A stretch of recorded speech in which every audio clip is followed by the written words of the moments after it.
পদ্ম পদ্ম করে মনে হয় আমার মাথাটাই খারাপ হয়ে যাবে। তাই দুদিন যেতে না যেতেই আবারও একটা পদ্মের ভিডিও নিয়ে চলে এলাম। মানে কয়েকদিন আগে বানিয়েছিলাম একটি পদ্ম ফুলের পন্ড, আর আজ বানাতে চলেছি কাগজ দিয়ে পদ্ম ফুল। তাছাড়া এই চ্যানেলে অনেক দিন হয়ে গিয়েছে কোনো পেপার ক্রাফটের ভিডিও আপলোড করা হচ্ছিল না, তাই আজ পদ্ম ফুলটি বানাতে পেপার ব্যবহার করেছি। তবে তোমরা যারা পেপার ক্রাফটের ভিডিও দেখতে চাইছো তারা আমার লং চ্যানেল ডিপিআর টাইডাতে ভিজিট করতে পারো, ওখানে তোমরা প্রচুর পেপার ক্রাফট পেয়ে যাবে।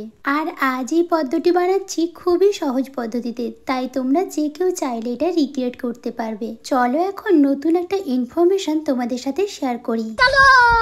অনেকদিন থেকেই তোমরা বারবার জানতে চেয়েছো আমার বানানো কিছু প্রোডাক্ট সেল করব নাকি। আমি এটা এতদিন ঠিক করে উঠতে পারছিলাম না, তাই তোমাদের ঠিকঠাক রিপ্লাই করে উঠতেও পারছিলাম না, কিন্তু এখন থেকে এই প্রোডাক্টগুলো আমি সেল করব। তোমরা যদি নিতে চাও ইনস্টাগ্রামে অবশ্যই ডিএম করো। চলো এখন ভিডিওতে ফিরি। দেখো পদ্ম ফুলের ভেতরে পাপড়িগুলো কম মনে হয়েছিল, তাই আমি আবার এক্সট্রা করে অ্যাড করে দিলাম, আর এখানে লাগিয়ে দিলাম একটা কাগজের ডাঁটি। ব্যাস, তাহলেই তৈরি হয়ে গেল কাগজ দিয়ে বানানো পদ্ম ফুল। পুরো যেন রিয়েল পদ্ম।